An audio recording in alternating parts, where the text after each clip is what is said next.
Voilà, nous reprenons cette deuxième partie de matinée. Donc, j'ai l'honneur de présenter M. Marcus Plested, donc, qui est professeur dans une université jésuite, l'université Marquette University, donc université Marquette, donc un nom français. D'ailleurs, c'est l'université qui avait publié, je crois la première fois, la traduction de l'analogie du Père Montagne en anglais. Donc on doit être reconnaissant à cette université. Vous êtes professeur de grec patristique et de théologie byzantine. Vous êtes aussi l'auteur et l'éditeur, alors je traduis, d'un ouvrage aux presses universitaires d'Oxford en 2004 sur l'héritage de Macaire. En 2012, de lecture au pluriel orthodoxe de saint Thomas, ou encore du manuel d'Oxford, The Oxford Handbook de la réception de saint Thomas en 2021, en collaboration avec Matthew Levering. Et enfin, vous avez publié en 2022 Wisdom in Christian Tradition, donc la sagesse dans la tradition chrétienne, les sources, les racines patristiques de la sophiologie russe moderne. Je vous laisse la parole pour votre communication. Très bien, merci.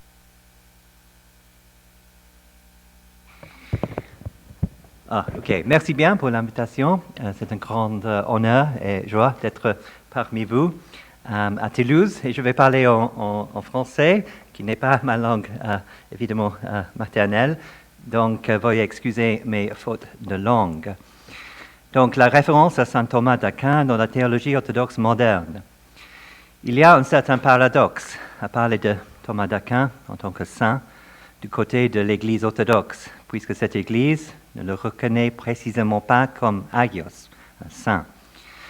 Cela dit, on peut trouver maints exemples dans l'Empire romain chrétien, un empire appelé généralement, mais de manière anachronique, byzantin, d'une appréciation profonde envers le docteur angélique, non seulement en raison de son érudition, mais aussi parfois de sa sainteté de facto, sinon strictement de jure.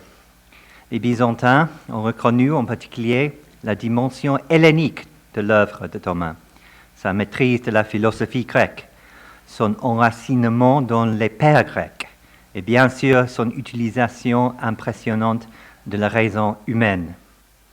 Le traducteur principal des œuvres de Thomas en grec, Démétrios Chysonèse, qui fut aussi Premier ministre au XIVe siècle, le nomme le plus souvent Makarios Thomas, bienheureux Thomas, titre normal accordé aux pères latins dans l'Église grecque, Augustin, Jérôme, etc.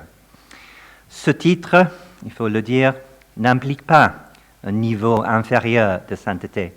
L'Église orthodoxe n'a jamais connu un processus de béatification précédant à la canonisation plénière.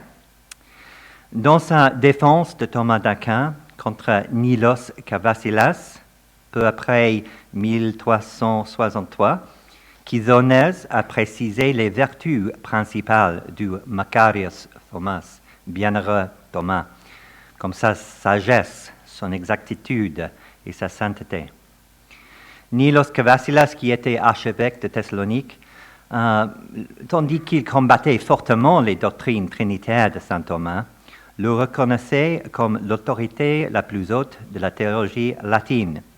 Cette attitude est très commune et se retrouve chez presque tous les théologiens de cette période en l'Est. Chysonèse lui-même était un avocat ardent de l'union des églises grecques et latines, et il est devenu catholique vers la fin de sa longue vie. Mais si on se tourne vers les adversaires de l'union, on peut apercevoir le même respect pour saint Thomas. Par exemple, Georges Gennadios Scholarios, le fameux patriarche de Constantinople après la chute de la reine des cités aux mains des Turcs en 1453, se présentait comme le disciple le plus fidèle du Thomas en Orient aussi bien qu'en Occident. « Je doute, il écrit, qu'aucun de ses disciples a honoré Thomas d'Aquin plus que moi, et pour quiconque le suit, toute autre muse est inutile. Il préfère infiniment le dominicain au franciscain et souligne son approbation par l'Église de Rome, tandis que les franciscains étaient honorés seulement dans les écoles. Cette approbation fait référence, je suppose, à sa canonisation. Thomas est sûrement le chef de tous, le plus exact et le plus précis, le meilleur et le plus érudit. Il se plaint bien sûr du fait que Thomas a dû perpétuer les erreurs de l'Occident au sujet du filioque, de la papauté et de la distinction entre l'essence et les énergies divines.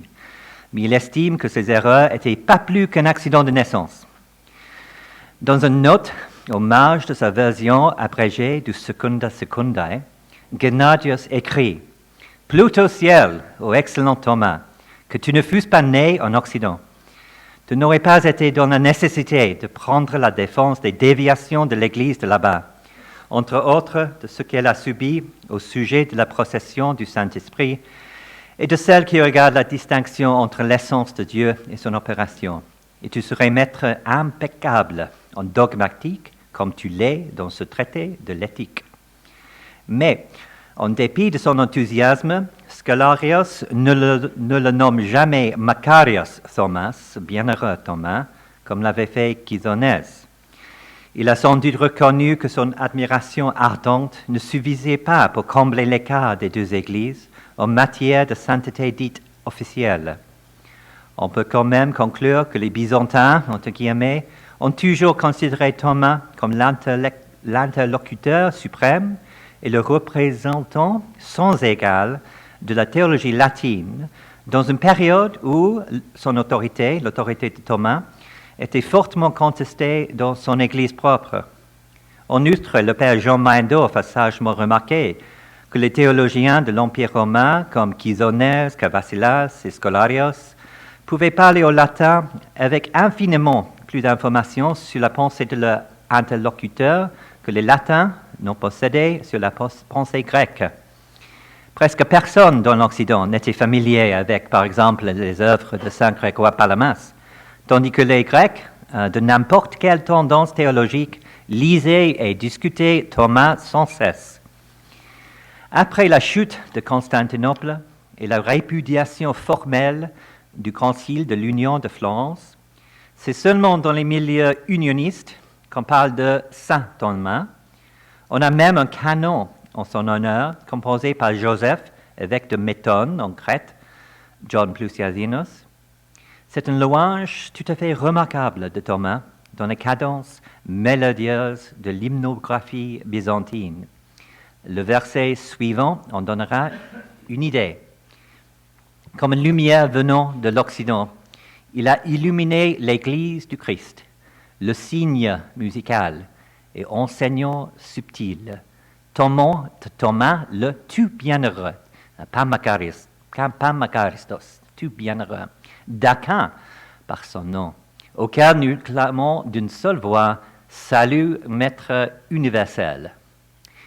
Une caractéristique particulièrement ingénieuse de ce verset est la traduction de d'Aquin dans ce verset, non pas par des translittérations telles que ex Aquinato ou de Aquino, mais par Ancinus, un adjectif transmettant la perspicacité, la sagacité et la vivacité d'esprit. En tant que création unioniste, le canon n'a jamais été utilisé dans la liturgie de l'Église orthodoxe, mais il présente un exemple fascinant de synthèse entre les traditions liturgiques et théologiques byzantines et latines. Pendant la période de l'occupation turque, Thomas demeure pour les orthodoxes le représentant hors pair de la théologie latine. Certes, on le critique pour ses erreurs au sujet de la papauté, le filioque et la distinction entre essence et énergie divine, mais on le traite le plus souvent en tant qu'autorité respectable et référence potentielle pour la théologie orthodoxe. Mais quelque chose survient au XIXe siècle qui bouleverse cette attitude de respect prudent. Pour examiner ce développement, il faut se tourner vers l'Empire russe. C'est les slavophiles, Ivan Kirievski, Alexis Komiakov, entre autres, qui sont les premiers à avancer une théorie d'opposition totale entre le monde latin, soit protestant ou catholique, et le monde slavo-orthodoxe.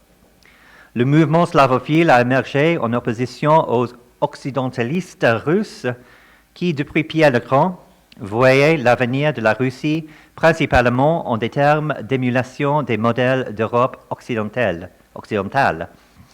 Nourris, il faut l'admettre ironiquement, par l'idéalisme et le romantisme allemand, les slavophiles se sont plutôt tournés vers l'orthodoxie de la Russie pour trouver les outils intellectuels avec lesquels résister à l'occidentalisation rampante, dont un signe proéminent était la domination de la tradition scolastique et thomiste dans les écoles théologiques de l'Empire russe. Pour Kirievski, par exemple, la scolastique se présente comme un phénomène insidieux et abrutissant. La scolastique n'a rien à voir avec la théologie proprement dite et ne se préoccupe que de poser des problèmes arbitraires basés sur des hypothèses improbables et d'analyser tous les arguments possibles pour ou contre eux. Il déclare en plus que ce jonglage interminable et fastidieux de concepts sur 700 ans, ce kaléidoscope inutile de catégories abstraites tournant sans cesse devant l'œil de l'esprit, devait à la fin l'aveugler sur ses convictions vivantes qui se trouvent au-dessus de la sphère de la compréhension rationaliste et de la logique. Convictions que l'on ne peut atteindre par syllogisme, mais dont la vérité peut être seulement déformée ou complètement détruite par déduction syllogistique. Pour Kirievski et ses confrères slavophiles, c'est saint Thomas qui est le principal vilain de ce fatras rationaliste qui s'oppose à la tradition mystique et ascétique de l'Orient. Au XXe siècle, l'intérêt des orthodoxes pour Thomas devait atteindre une intensité jamais vue depuis l'ère byzantine.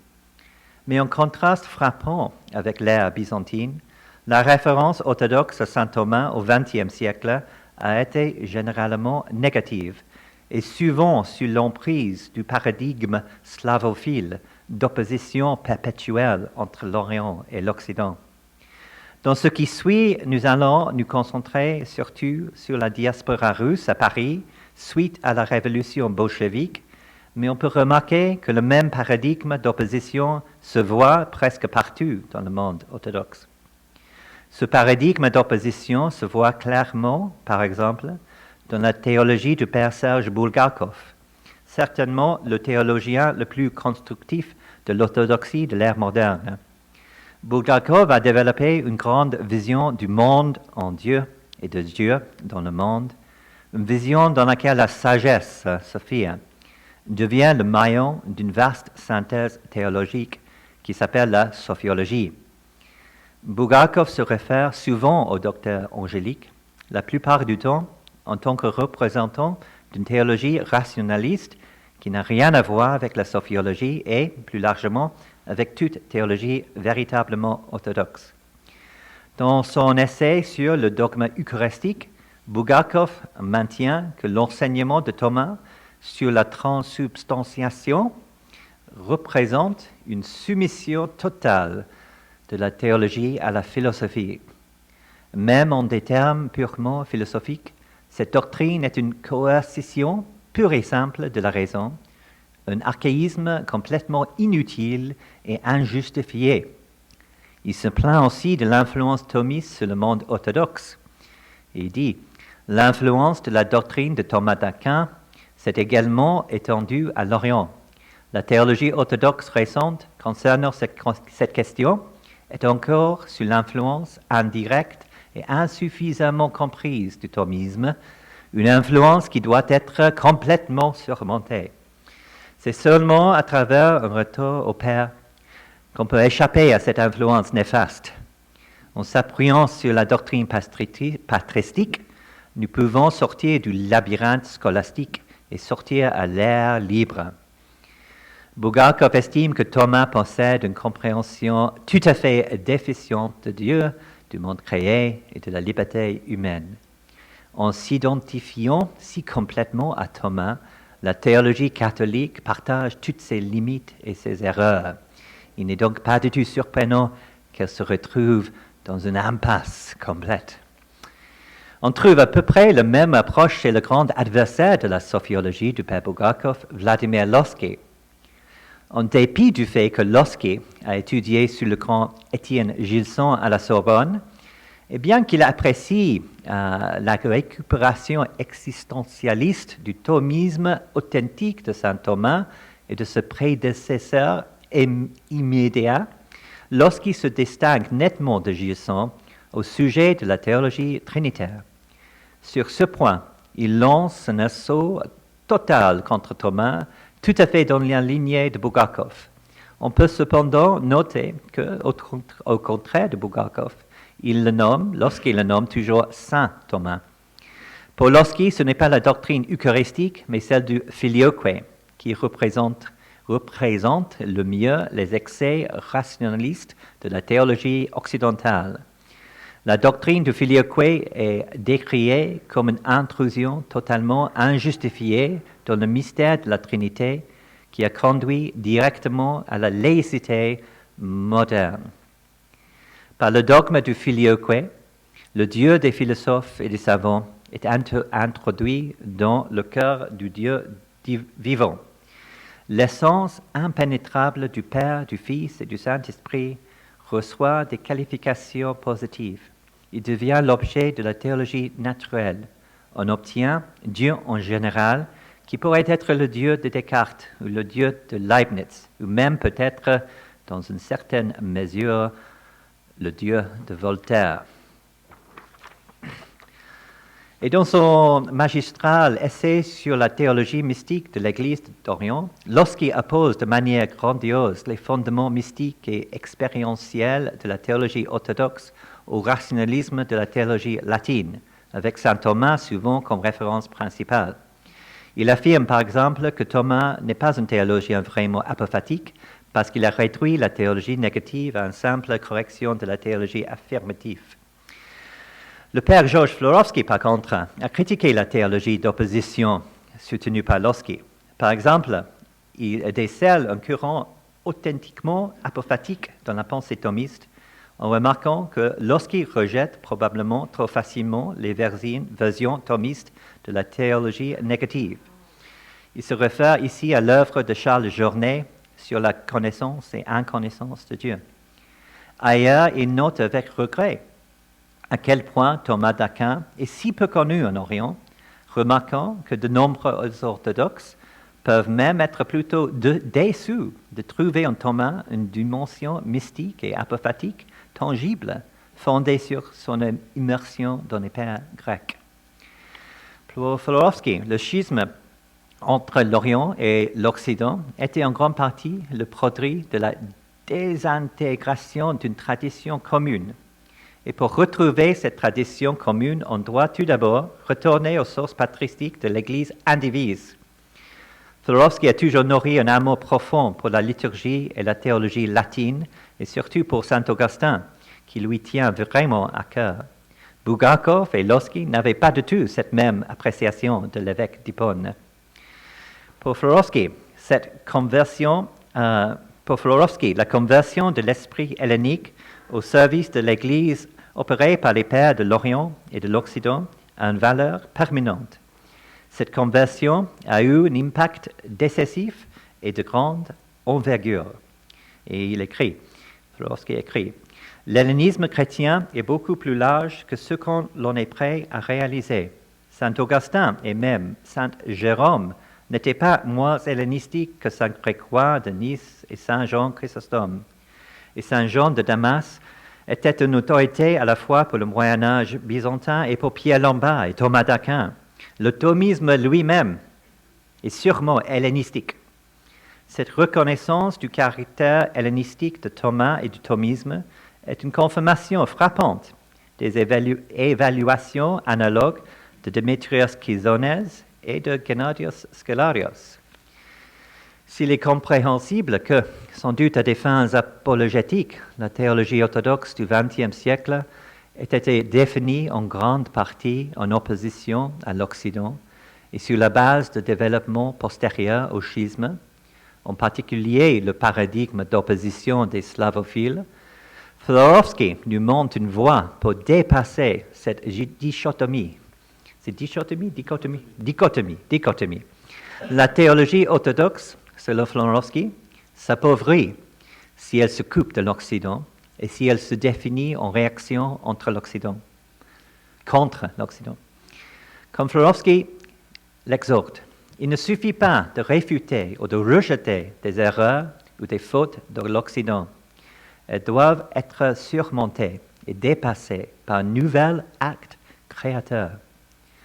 Dans son chef d'œuvre magnifique, mais non sans défaut, Voix de la théologie russe, Florovsky définit ce nouvel acte créateur comme une exégèse historiosophique de la tragédie religieuse occidentale.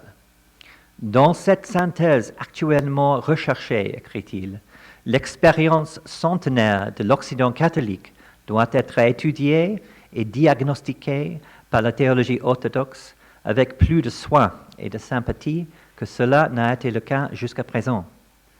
Bien qu'il n'ait guère apprécié le renouveau patristique manifesté dans les œuvres de Thomas d'Aquin, ni l'intérêt considérable que ces œuvres ont suscité dans l'Empire byzantin, Florovsky affirme que le penseur orthodoxe peut trouver une source plus adéquate pour l'éveil créatif dans les grands systèmes de la haute scolastique, dans l'expérience des mystiques catholiques et dans l'expérience théologique du catholicisme ultérieur que dans la philosophie de l'idéalisme allemand ou dans l'érudition critique protestante des 9e et 20e siècles, ou même dans la théologie dialectique de notre époque. Il parle là de Karl Barth. Florovsky n'a jamais montré en détail comment cet éveil créatif, sur la base de la haute scolastique, pourrait être atteint en pratique, mais il en donne dans le compte rendu que je viens d'offrir des conseils très suggestifs. Pour conclure, il me semble que l'étude de la référence à Thomas, même à saint Thomas, dans les milieux orthodoxes est de grande portée œcuménique. Pour les catholiques, cette étude souligne le caractère hellénique du docteur Angélique, combien il a puisé dans la philosophie et la théologie grecque. Pour les orthodoxes, cette étude nous montre à quel point le paradigme d'opposition est nouveau. Thomas a été une référence théologique respectée à l'époque byzantine, pourquoi pas à notre époque. Dans les deux cas, le point principal est clair. Les deux traditions doivent se lire avec beaucoup plus de soin et de sympathie qu'auparavant. En d'autres termes, c'est par une générosité maximale envers l'autre que nous deviendrons vraiment nous-mêmes. Merci.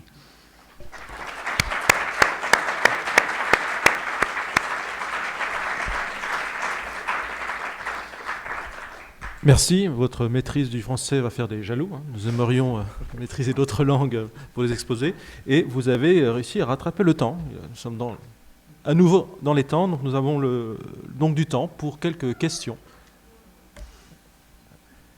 Le micro arrive.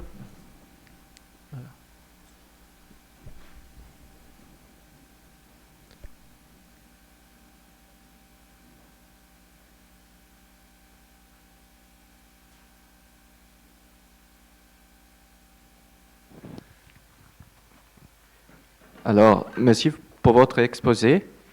J'aurais une question par rapport à le russe Vladimir Solovyov, où vous vous positionnerez sa pensée par rapport à le catholicisme, et peut-être aussi, il a parlé beaucoup peut-être de saint Thomas, mais quand même, quelle position pourrait-on prendre, aurait été pris sous saint Thomas? Merci. Merci, c'est une bonne question. Vladimir Solovyov, c'est un cas spécial, comme vous savez. Il était tout à fait contre la théologie d'opposition des slavophiles. Donc il est important, je crois, si on veut dépasser cette dichotomie entre l'Orient et l'Occident. Mais il ne parle pas souvent de Thomas, je crois, mais il se voit comme un pont entre l'Occident et l'Orient, et il pense que dans lui-même, l'Orient et l'Occident se rencontrent. Donc c'est un cas assez spécial, mais il est important, comme j'ai dit, pour une voix contre cette théologie d'opposition des slavophiles. Et il a parlé très fortement contre cette paradigme d'opposition. Merci.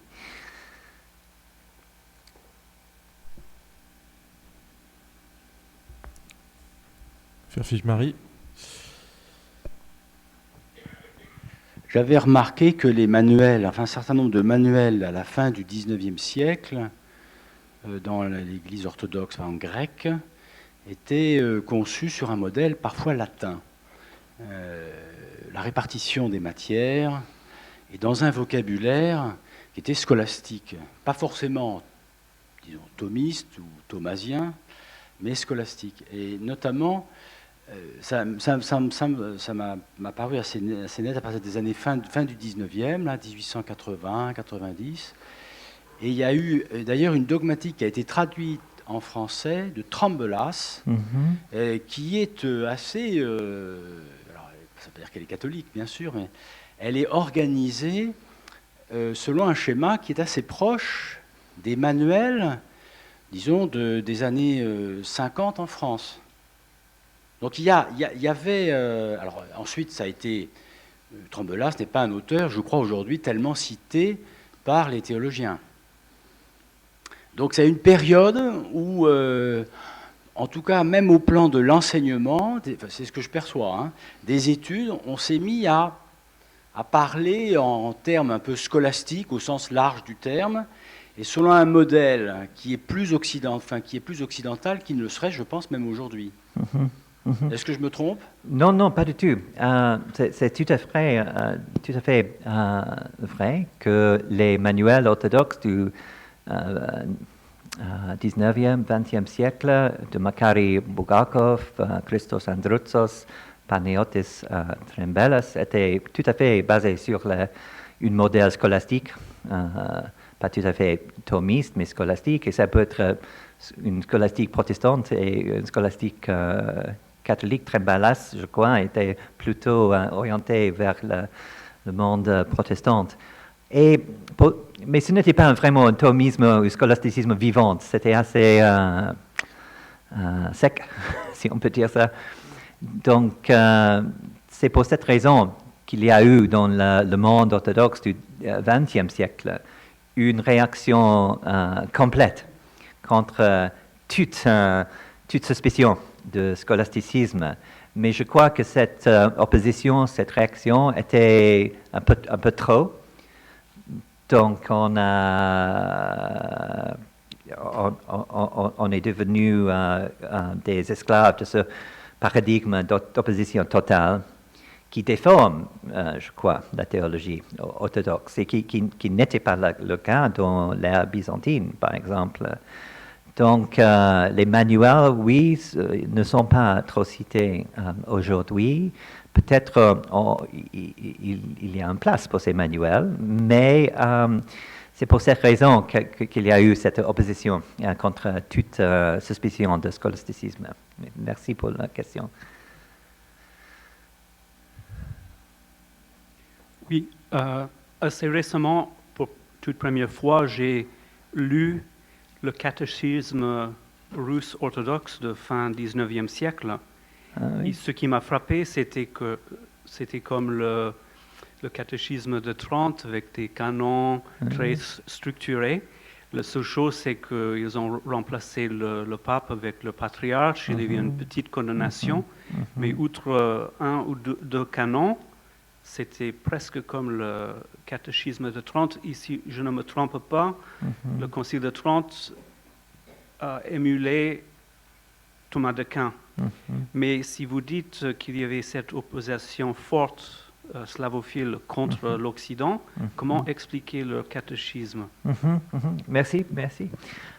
Oui, c'est vrai que dans les catéchismes, on a à peu près le même modèle d'influence des modèles occidentaux qui a été emprunté sans grande discrétion par l'Église orthodoxe.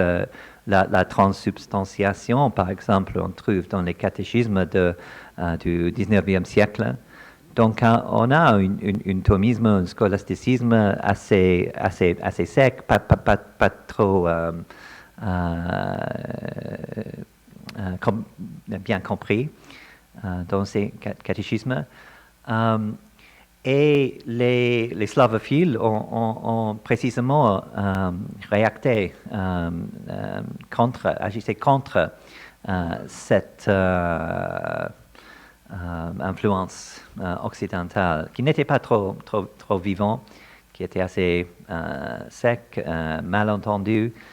Donc, ils ont eu raison de critiquer cette réception sans vraiment penser de la pensée occidentale.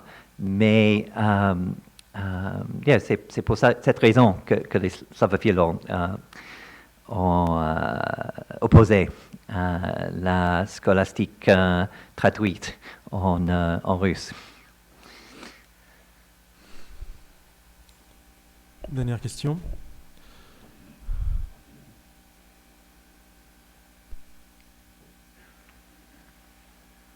Un des aspects de la lecture plutôt récente, relativement récente de Thomas, c'est d'avoir insisté sur,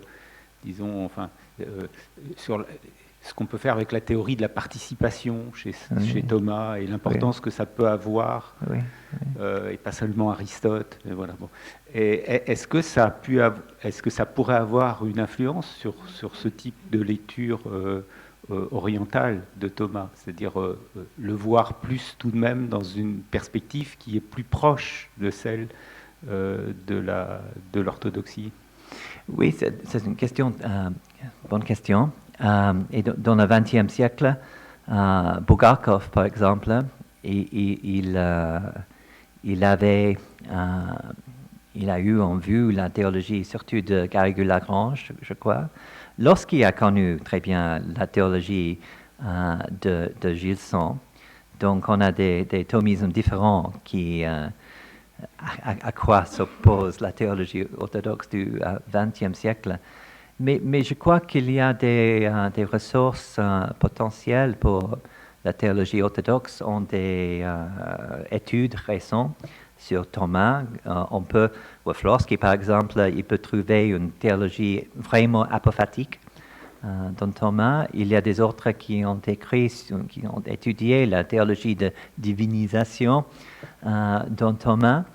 Et si les orthodoxes étudient de plus près ces redécouvertes de Thomas à propos de la divinisation, participation, la théologie apophatique, le courant mystique et même ascétique dans les œuvres de Thomas, on ne peut plus soutenir cette théologie d'opposition totale. En revanche, si les catholiques peuvent apprécier de plus en plus le fondement patristique et surtout patristique grec de Thomas, son caractère hellénistique, si les catholiques peuvent apprécier ce que j'ai décrit comme le Thomas byzantin, je crois que ça a d'intérêt du côté catholique occidental.